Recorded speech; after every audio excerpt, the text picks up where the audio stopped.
Olá pessoal, esse aqui é o Podiarc, estamos iniciando mais um episódio.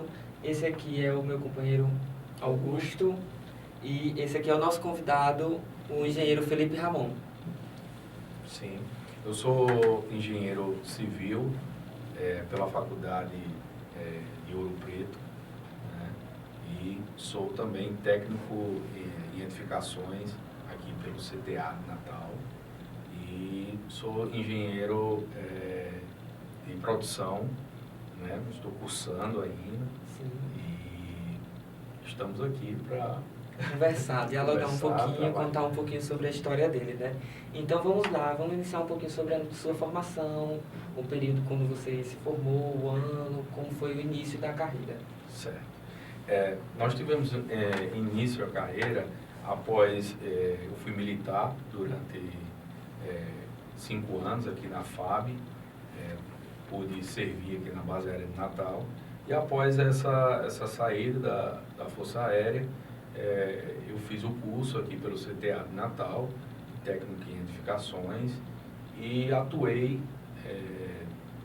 durante vários anos na área de topografia, exercendo essa função de técnico em agrimensura e trabalhando e tendo várias experiências aqui no estado e por todo o Brasil e fora do Brasil também. Tivemos algumas experiências bacanas de se compartilhar com os profissionais da área de engenharia e de agrimensura. Aí tem uma carga enorme, né, aí pela frente. Seu primeiro trabalho foi aqui em Natal mesmo? Isso. Comecei aqui com algumas obras da KR, né, algumas implantações de drenagens, de dutos, né, e atuei bastante tempo também na área da Petrobras, com oleoduto, aquedutos na região do Mossoró, na região do Canto do Amaro também, e em diversas regiões do nosso estado, cidades, municípios, né, e vários estados também.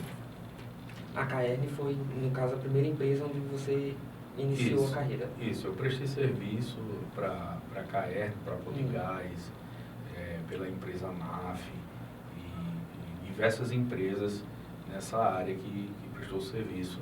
Aqui uma empresa de bastante porte aqui no nosso estado, a Nortenge Engenharia também. Sim. Eu trabalhei lá, tive a oportunidade de trabalhar, uma excelente empresa, e desenvolvi todo esse trabalho de oleoduto na área de Petrobras, né? Sim.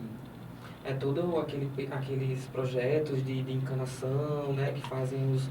Isso, são tubulações, né, que levam o petróleo em si, gás, gasoduto e água também para ser ejetado em poços, né, de petróleo. Sim, entendi. Então, o início da carreira a gente sabe, né, agora, foi com a KR e tal, mas assim, no início aqui em Natal, uma empresa grande que você tenha trabalhado, que ficou por muito tempo, fez alguma obra grande, você pode citar alguma pra gente? Sim, a Poligás aqui, nós fizemos várias implantações de marcações, né, para que seja colocado o gasoduto para chegar aos postos de combustíveis, né, o gás natural, diversos gás nordestão, né, que é muito grande. Então a gente participou toda essa implantação, né, e projetos também nessa área.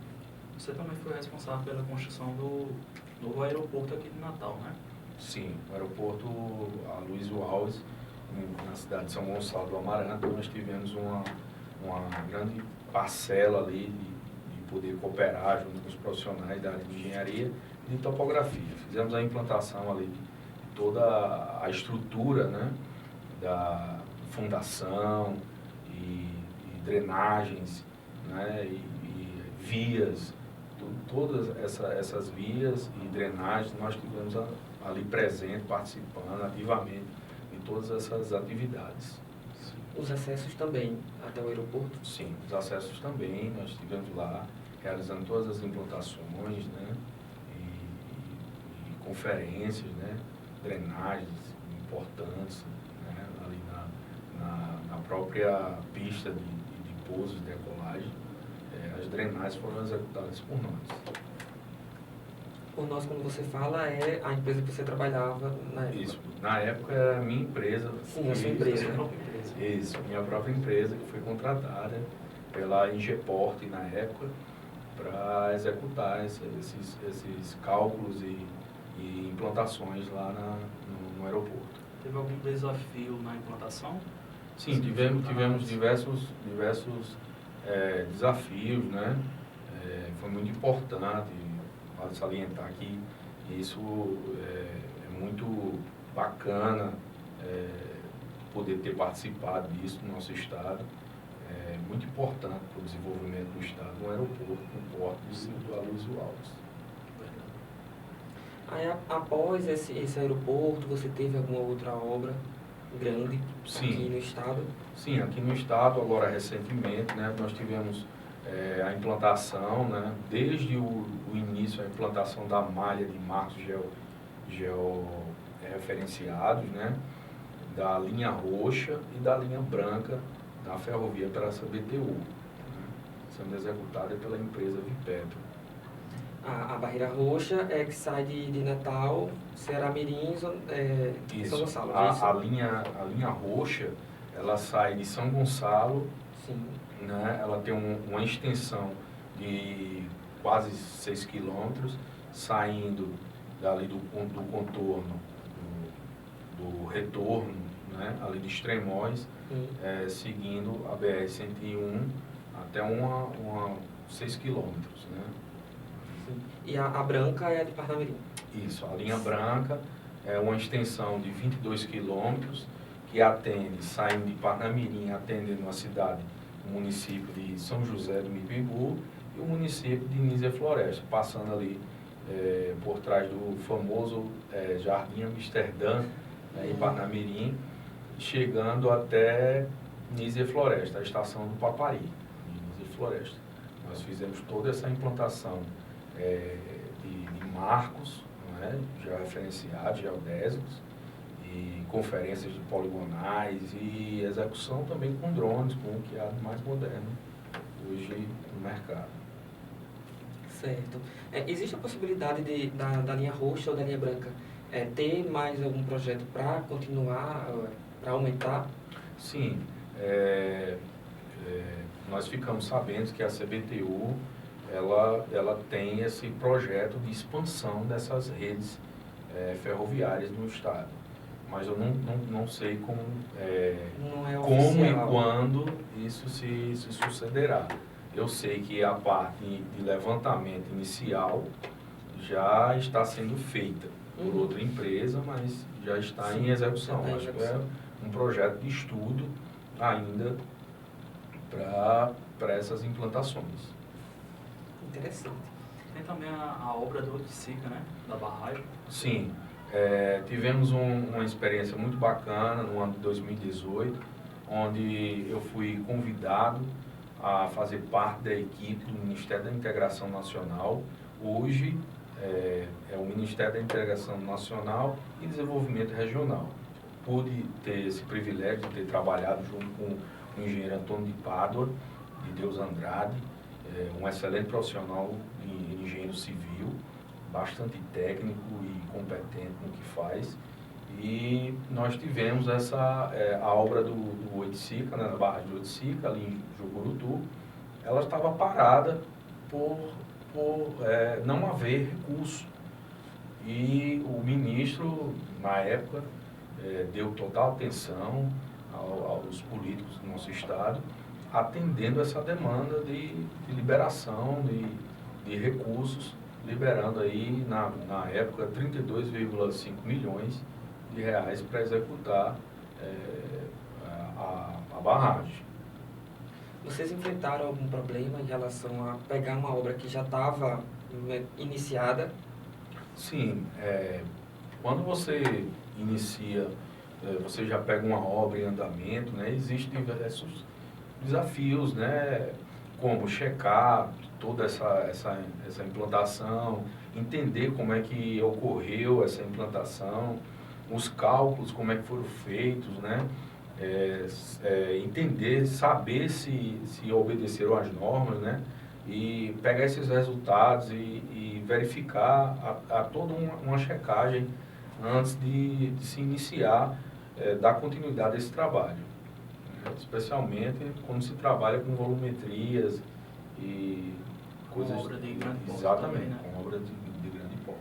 Puxando aí também, né, teve a transposição, não é isso? Isso. Nesse mesmo ano nós trabalhamos também juntamente com o Ministério e o ministro Pado, na transposição do Rio São Francisco, né, onde teve uma atuação em 4 estados, né. Nós trabalhamos lá junto com o pessoal da Secretaria de Recursos Hídricos, e atuou nesses estados de Pernambuco, Paraíba, Rio Grande do Norte e Ceará, certo? E demos bastante andamento nessa obra. Não chegamos a concluir, Sim. mas ficou faltando muito pouco, um percentual bem baixo. Até então o ex-presidente Temer elogiava muito o ministro Pádua e dizia que ele trabalhava muito como um leão, né? Era um homem para trabalhar igual a Pádua estava difícil. E realmente nós demos um grande avanço naquela obra. Entendi. Fora esse todo o processo, né, de fazer uma obra que está em andamento, existiu também na barragem de Oiticica aquela parte da desocupação, que foi um problema, né, que aconteceu com os moradores da região. Você chegou a participar de algum momento daquele, de protestos do pessoal? Não. Nós se envolvia basicamente com a equipe técnica dessas obras, né, atendendo lá a necessidade deles junto ao Ministério da Integração. Você fez alguma outra obra desse porte, uma obra grande, alguma coisa do tipo? Porque basicamente foram essas obras que quando eu cheguei lá a gente demos continuidade, né, junto com toda a equipe.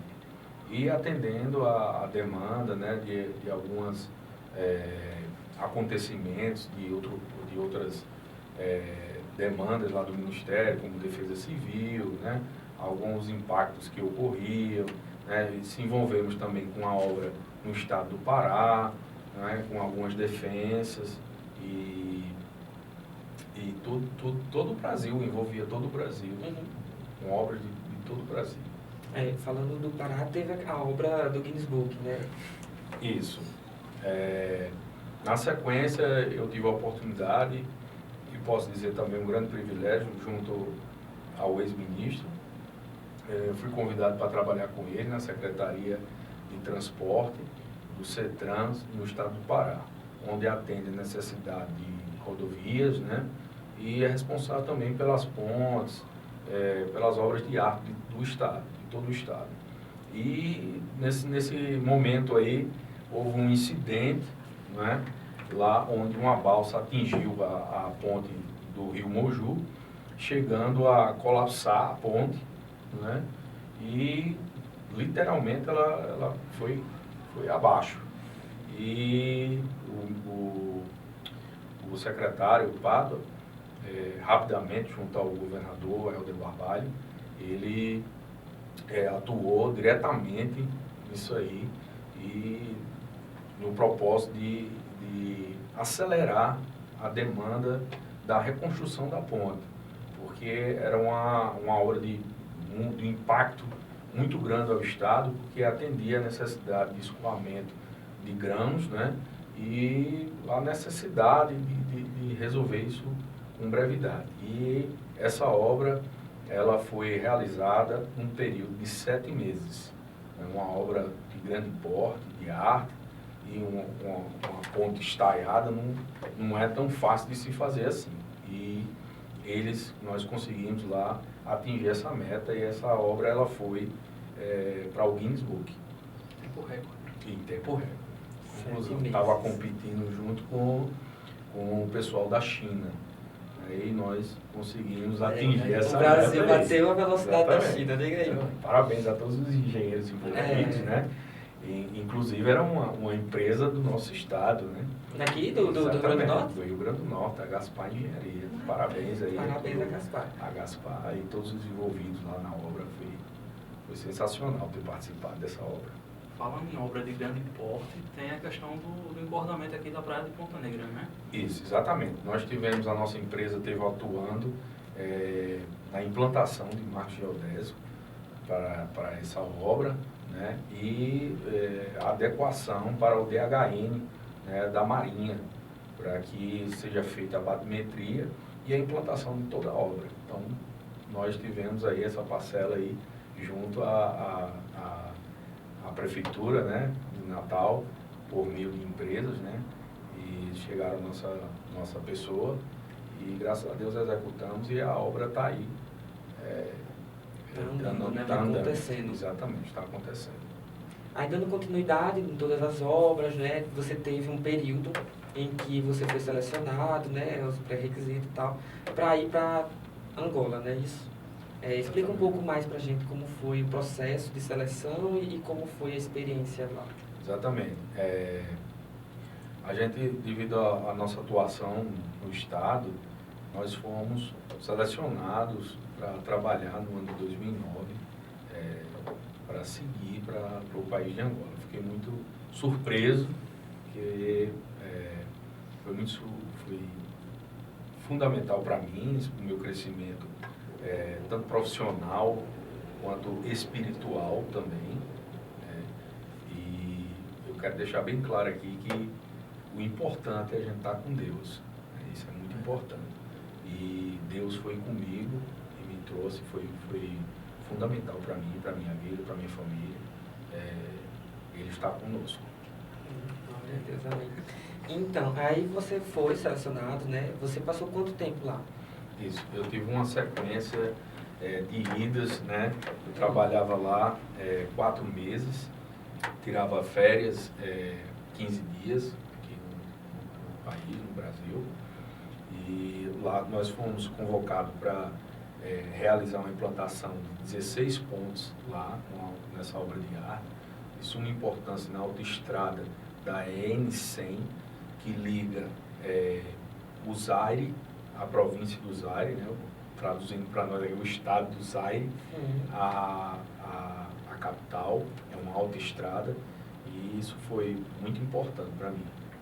Foi essas 6 obras que você fez de pontos ou teve mais alguma? Não, lá nós atuamos, fizemos 16 pontos. Sim. Lá nessa época, do ano 2009 até 2011, lá, e retornamos ao Brasil.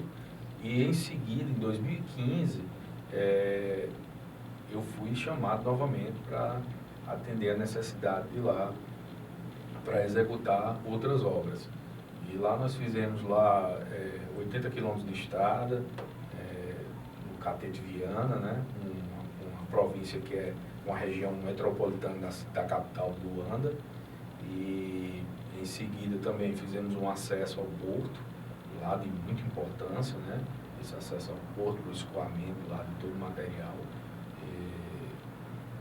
E também fizemos parte do levantamento do aeroporto da capital da província do Zaire, chamado Vazacongo.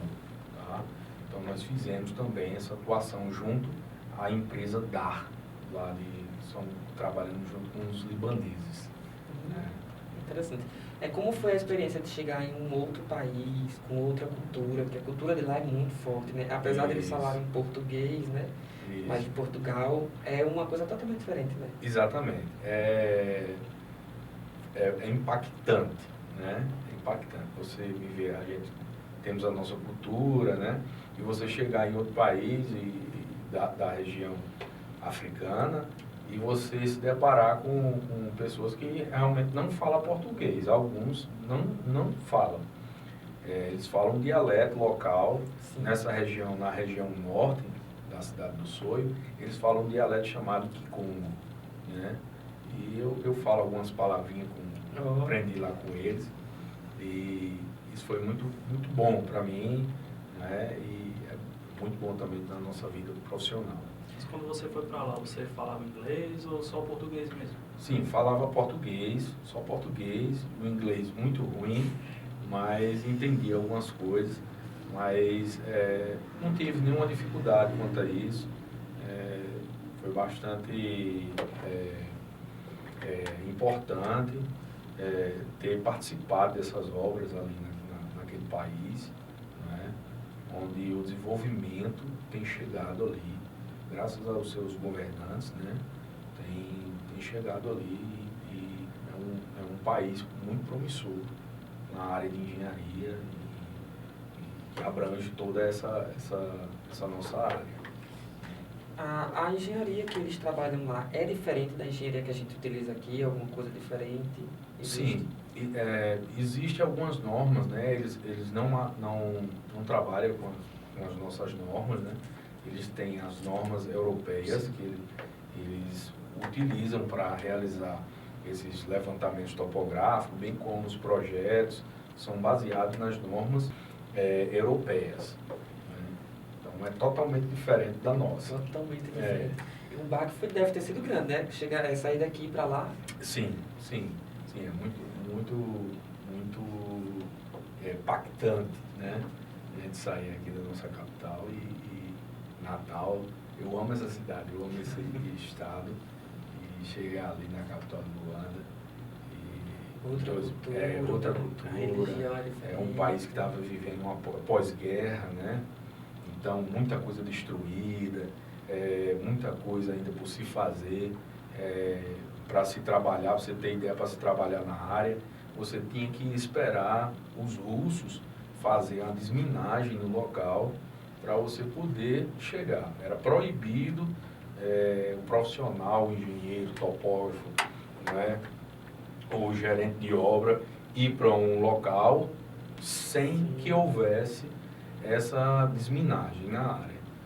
Lá nós encontramos diversas minas, bombas, morteiros, tanques, soterrados, né, aviões, caças e helicópteros. Tudo isso a gente encontrava lá.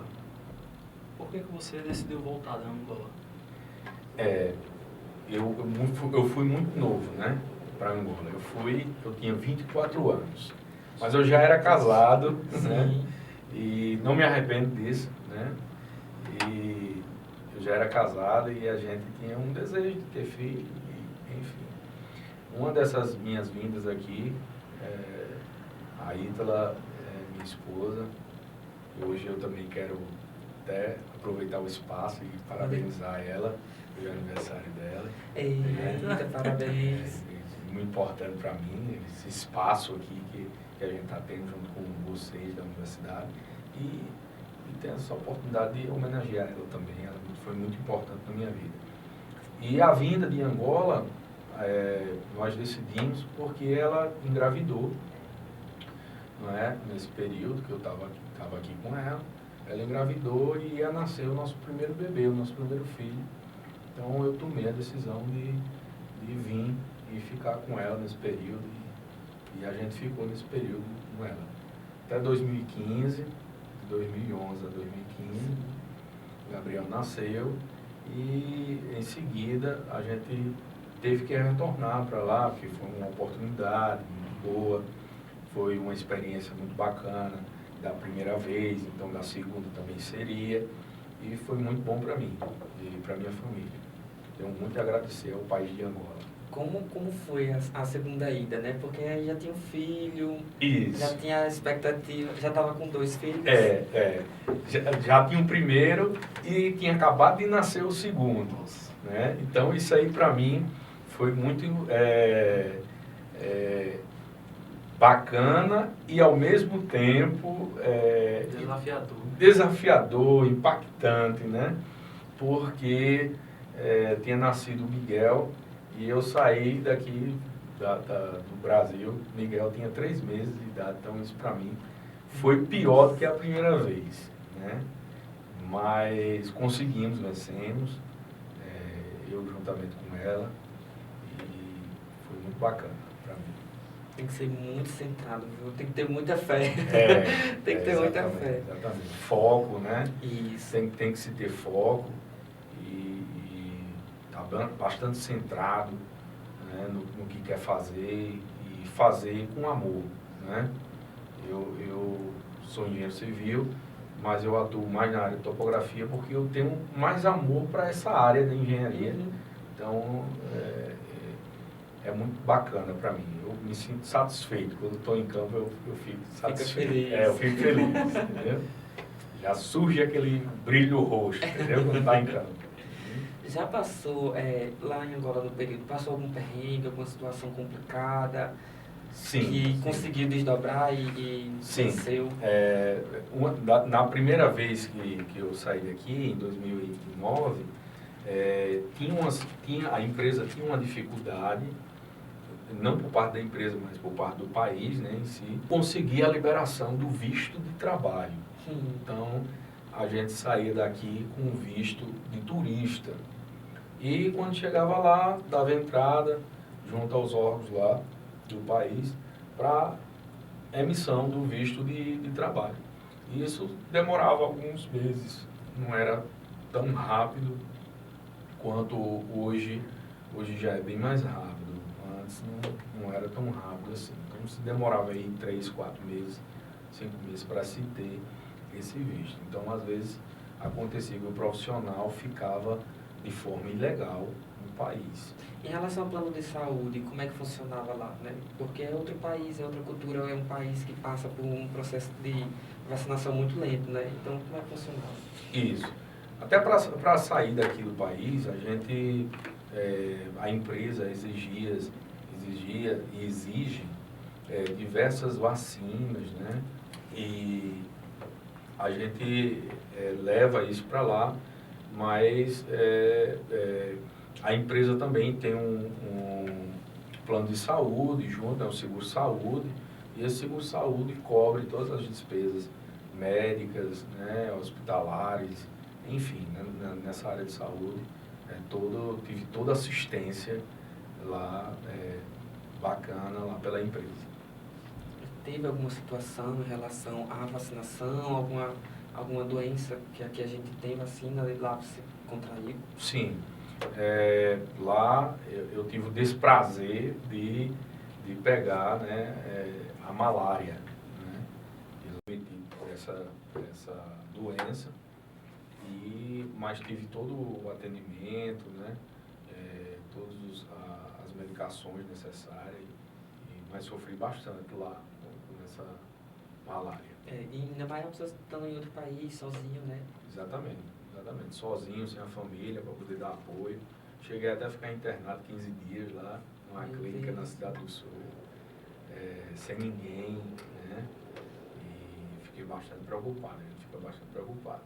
Mas eu confesso que até pensei, eu morri aqui, né? Morrer longe. Morrer tão longe da minha família, mas deu certo. A empresa tem total apoio, né, em relação à Sim. saúde, à segurança, Sim. né, aos meios principais, Sim, né, para sim. manter o funcionário lá, é isso. Angola, as empresas dão todo o suporte, tanto nessa área de saúde, né, financeiro, viagens, tudo. É totalmente diferente, né? É um suporte muito ativo, né? Então, eles têm todo esse cuidado com estrangeiros, sim, e dão todo o suporte. Eu só tenho a agradecer, eu tenho coisas boas de Angola. Fala um pouquinho sobre drenagem. Como é que a topografia auxilia o processo de drenagem na engenharia civil? Isso. Existe um processo, né? Então, o processo se dá por meio do levantamento topográfico, né? Que é iniciado. Topografia, ela está antes de se iniciar a obra, está durante a execução da obra e está após a obra também. Então, topografia é sensacional. Né? Tem todo o processo. Né? Tem todo o processo. Então, é executado um levantamento topográfico, plano altimétrico, né? Para que se tenha toda essa planimetria e altimetria do local a ser projetado. Após esse processo, é iniciado o projeto em si da drenagem, especificamente. Então, depois que os engenheiros, projetistas executam, terminam esse projeto, é passado para a topografia. E existem meios e técnicas, né, para se implantar uma obra de drenagem. É transferido por meio de dados digitais hoje, não é mais teodolito, né? Nós temos a famosa estação total, nós temos hoje também o famoso GPS RTK, né? Drones, né? Mas para essa área de implantação se usa estação total, né? Que antigamente era o teodolito, e se usa também o GPS, o RTK também pode ser utilizado para realizar uma implantação de drenagem. Tudo isso vale salientar que depende da necessidade do projeto em si, da precisão que o projeto necessita para aquela implantação. Então aí há um estudo para saber qual equipamento é melhor para que seja implantado aquele projeto. Você faz toda essa parte da modelagem também? Sim, sim. Pontos, né? Sim, exatamente. Elaboração de pontos, né? Transferência de dados, né? Pega o projeto, se estuda o projeto, né? Para que possa ter suas cotas de implantação, né? E é todo feito esse trabalho que os profissionais têm. Não é só chegar e implantar, né? Tem todo um processo por trás disso, né? Transferência de dados, tem que se entender do projeto, tem que entender a leitura do projeto, né? Então, é muito importante. O topógrafo na obra é de suma importância. Você participa, então, de obras no Brasil todo, né? Com sua empresa? Isso. A nossa empresa tem atuado com uma obra importantíssima no estado da Bahia, de grande porte, né? Um dos maiores portos do Brasil, lá na cidade de Ilhéus, na Bahia. Nós tivemos uma participação ativa durante todo o processo de levantamento da área, né, para a implantação do projeto. Aferição, tudo, né? Precisões, normas, junto à Marinha, né? A Marinha tem as suas normas também, para o DHM, enfim. Então nós estamos fizemos todo esse trabalho para dar uma qualidade maior e uma facilidade para a sua implantação naquele estado. Você comentou que é formado em técnico em edificações, né? Engenharia civil, e agora você está fazendo engenharia de produção. Por que engenharia de produção? Qual a relação que ela tem entre essas áreas? Importante você ter mencionado isso aí. Isso é bastante importante. A gente se aprofundar na produção, né? Hoje as empresas tanto necessitam de uma produtividade no campo, não é? E durante todo o processo, né, administrativo, projeto, existe todo um planejamento por trás de uma obra. Então, a engenharia de produção é importantíssima para dar essa produtividade, né, atender essa necessidade da empresa e do projeto. Como a topografia ela contribui para a análise de cortes e aterros em terraplanagem? Isso. A topografia ela atua nessa área de forma precisa, né?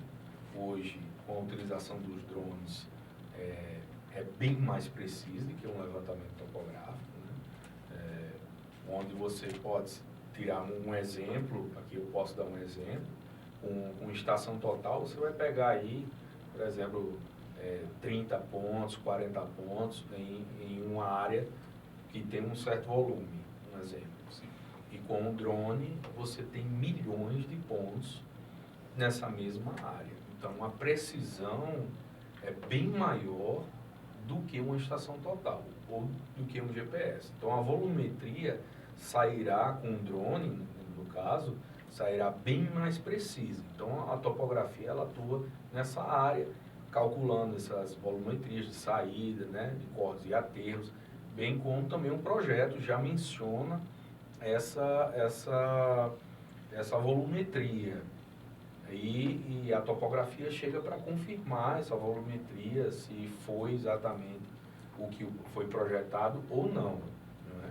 Pode-se ocorrer uma diferença, não exorbitante, né? Mas uma diferença entre o projetado e o que foi executado. Por exemplo, se o projeto foi realizado o levantamento topográfico, a triangulação foi realizada pelo levantamento de uma estação total, e eu estou utilizando um drone para executar o levantamento, o acompanhamento dessa volumetria, eu vou ter diferença, devido à triangulação ser bem maior com o drone do que uma estação total. Então, existe essa discrepância entre os equipamentos.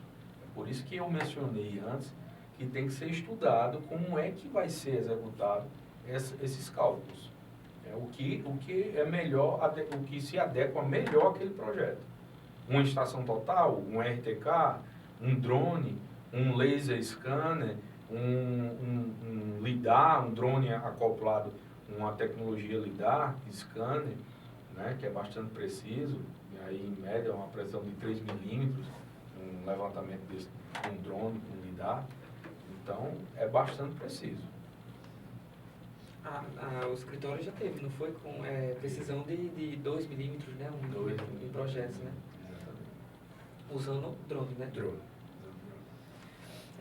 A gente conversando aqui antes, né? A gente conversou sobre alguns assuntos e você comentou com a gente que está no processo de análise, né? De documentação para ser chamado para Angola novamente, né?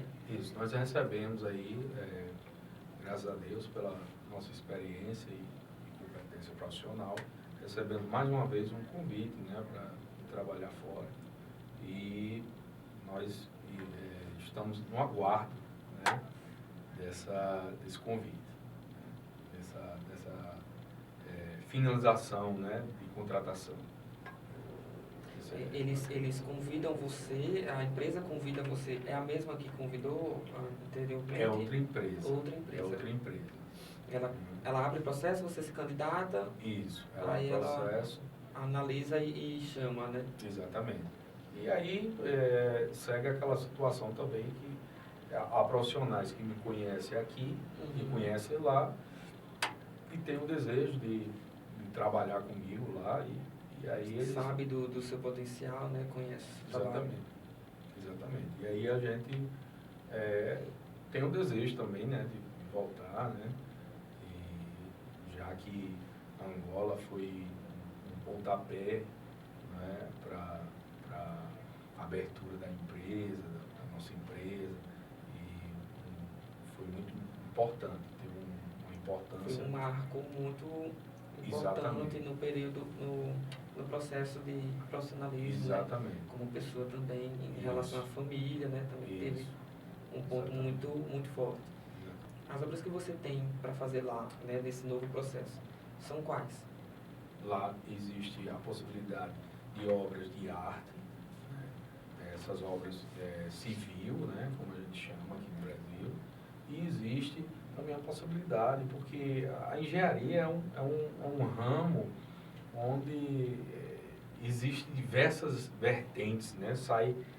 É como se fosse uma planta, existem vários galhos. Então, a engenharia existe vários ramos. Então, você tem que pensar bem e se profissionalizar na sua área, na área que você mais se identifica dentro da engenharia. Não são poucas, né? São diversas áreas, né? Então, eu acho que o profissional tem que se dedicar à área que ele goste, né? E sendo assim, você faz com amor, né? Isso é muito importante. Você tem alguma dica para alunos de engenharia que esteja se formando agora? Sim, tenho. Quero dizer para vocês que a nossa área, a engenharia, é algo belo, é algo muito belo, é algo sensacional, bastante promissor. O profissional de engenharia, ele tem que dar solução, trazer solução para o projeto ou para a obra, né, com rapidez e ser bastante seguro nessas decisões, né, onde você pode impactar uma empresa, pode impactar um funcionário, né, um colaborador, enfim, você pode impactar aí diversas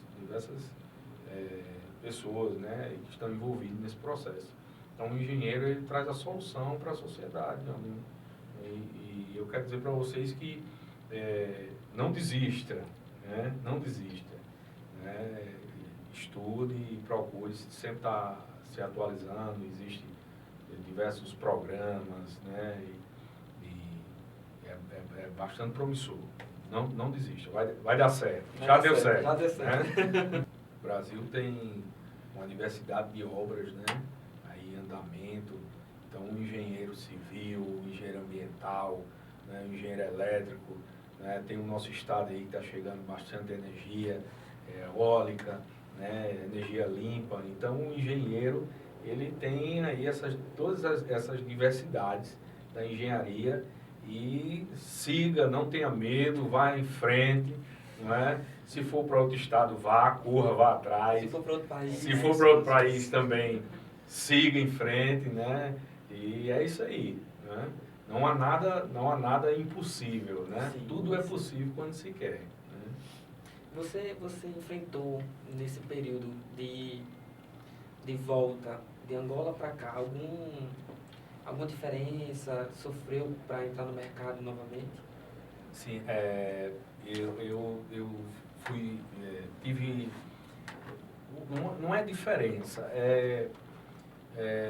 como é que eu posso trazer aqui para vocês?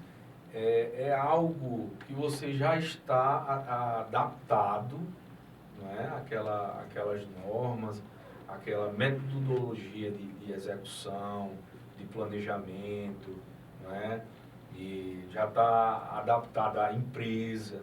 Então, e quando você sai de um país desse, ou de uma empresa dessa, e chega aqui no Brasil novamente, você lidar com algumas dificuldades, né? Você nunca, de uma empresa para outra, é a mesma coisa, né? Então, você tem essa dificuldade, sim, de se adaptar, mas o ser humano é altamente adaptável, né?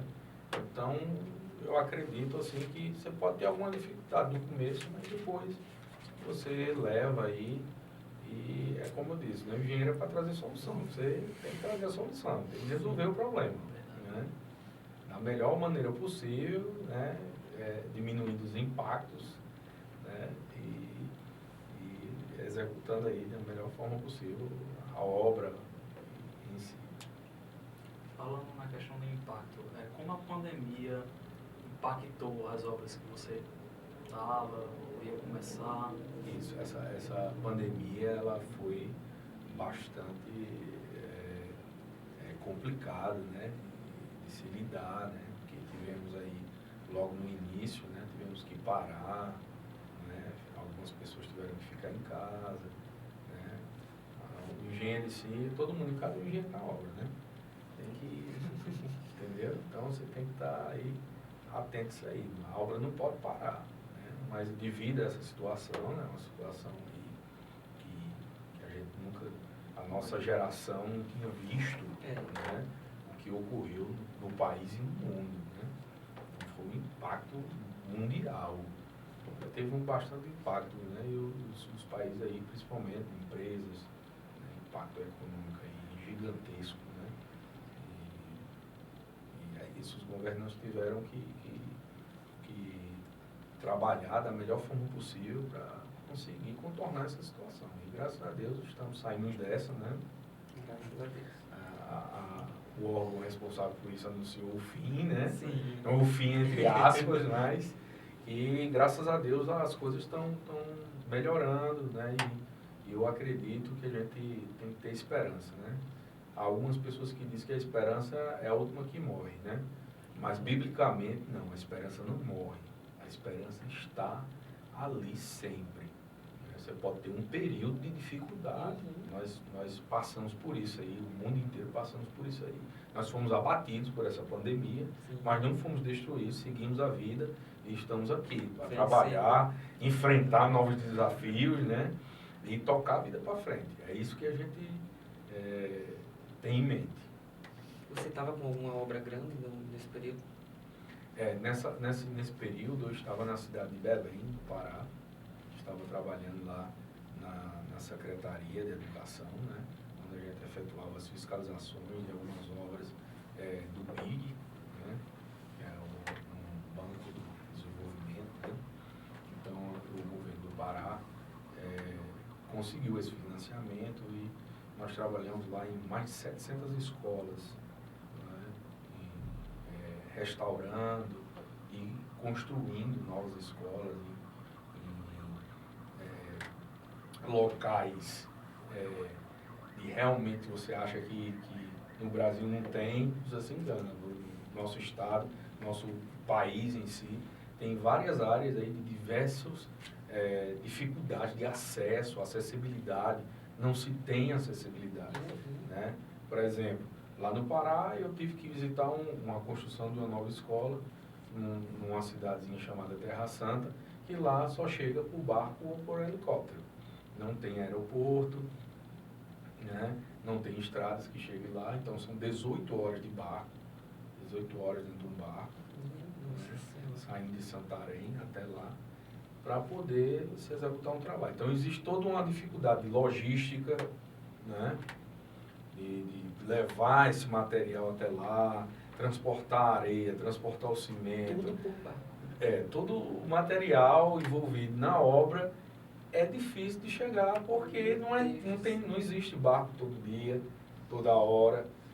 Então existe essa dificuldade. Existem escolas que são palafitas, né? À beira do rio, né? São suspensas por exatamente, madeira. Exatamente. Sim. Exatamente. Isso, ainda existe escolas desse jeito, né? Existe Desse lá. O nível do água do rio sobe e eles Exatamente. colocam, ou ela já é suspensa? Não, são suspensas, né? Na beira do rio lá, ela fica junto aos ribeirinhos, né? Uhum. Então existe essa dificuldade aqui no nosso país, né? Então foi bastante também impactante e importante esse trabalho que nós executamos lá junto à Secretaria de Educação do Estado do Pará. Incrível. Acho que teve muitas obras grandes assim, né? Eu acredito que tem alguma que você tenha se apegado um pouquinho mais. Isso. Qual seria essa? Essas obras, a ponte em si, né? A do Guinness, né? Isso, A do Pará. Isso, a ponte do Moju foi uma obra que me impactou bastante, devido ao grau de complexidade que a engenharia teve que enfrentar ali.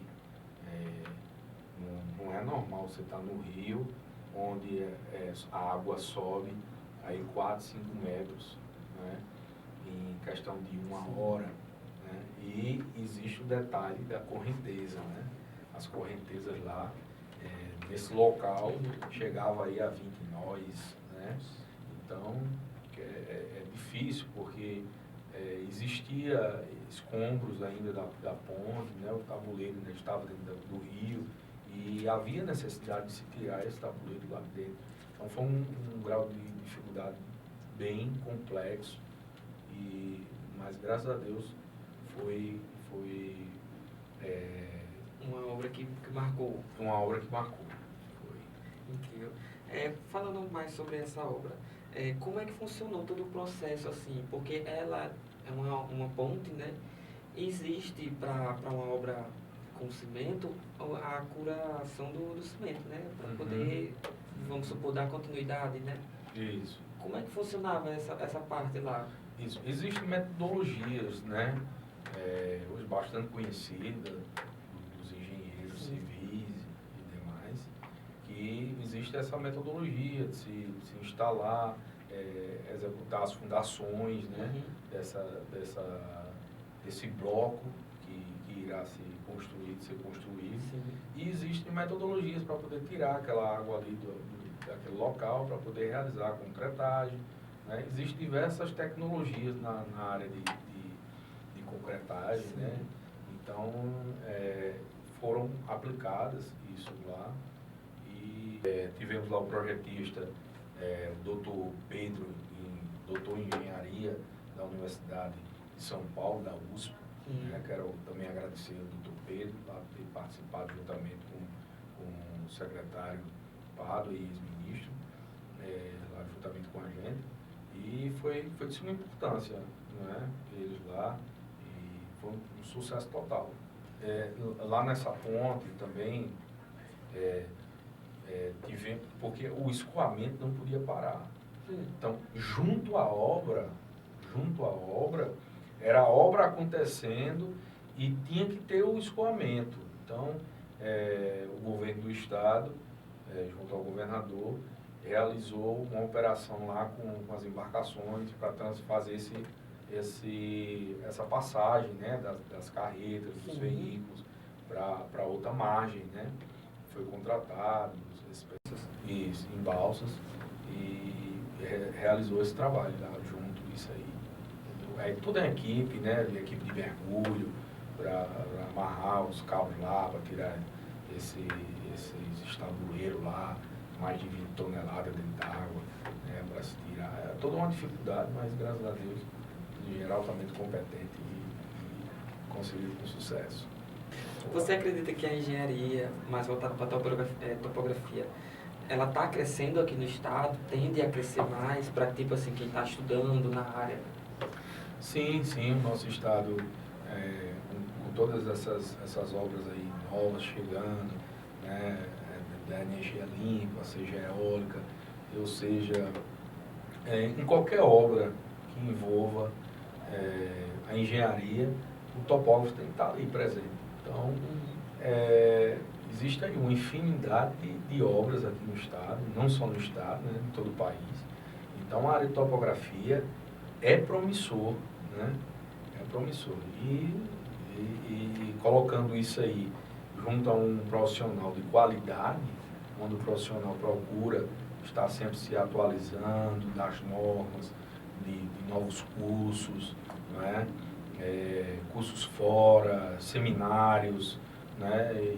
Eu particularmente participo muito de seminários online, né? Onde diversos profissionais elaboram esses seminários, trazendo novas tecnologias, né? Novas metodologias, debates enfim, como se dá solução àquilo ali. Então é importante o profissional estar atento a jornais, a faculdades, a parte de ensino em si, aos professores, né? Está sempre buscando e trazendo perguntas, né? Sim.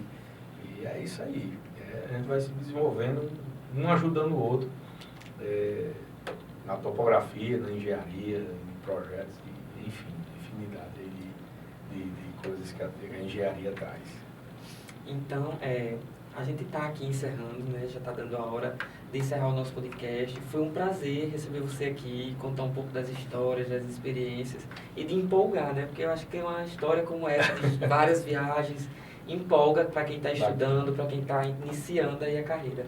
A gente agradece, fica muito grato pela sua presença. Eu quero agradecer ao engenheiro Augusto, né? E Gustavo, né? E todo o pessoal envolvido aqui da universidade, da UNB, e quero agradecer a vocês, quero dizer que estou disponível, surgir qualquer dúvida, o pessoal quiser contactar, estamos aí disponíveis para debater, conversar, né? É um prazer para nós estar aqui com vocês. Quero agradecer a todos vocês aí. Então, finalizando aqui esse podcast, mais esse episódio, esse podcast tem o patrocínio do Escritório Modelo, o Plural, essa é uma extensão deles. Então, fico aqui muito grato e estou finalizando mais esse episódio. Boa noite. Boa noite, muito obrigado.